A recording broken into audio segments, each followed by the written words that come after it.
ధరణికి స్వాగతం. కాకినాడ జిల్లా జగ్గంపేట మండలం గుర్రంపాలెంలో దోమల బెడద అధికంగా ఉందని గ్రామస్తులు పేర్కొన్నారు. రేయింబవళ్లు పశువులు ప్రజలు దోమల బారిన పడి పలు ఇబ్బందులను ఎదుర్కొంటున్నారని, దోమలను నిరోధించాల్సిన సచివాలయం అధికారుల మండల అభివృద్ధి అధికారి మన నియంత్రణ చర్యలపై ఏమీ పట్టించుకున్నట్లు కనిపించడం లేదని గుర్రంపాలెం ప్రజలు ఆరోపిస్తున్నారు.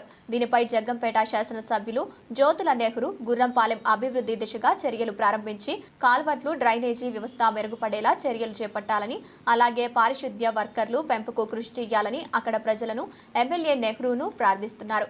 దీనిపై యుద్ధ ప్రతిపాదికన పంచాయతీ అధికారులు దోమల నివారణ చర్యలు చేపట్టాలని జగ్గంపేట మండలం గుర్రంపాలెం ప్రజలు ఎమ్మెల్యే నెహ్రూని అధికారులు డిమాండ్ చేస్తున్నారు.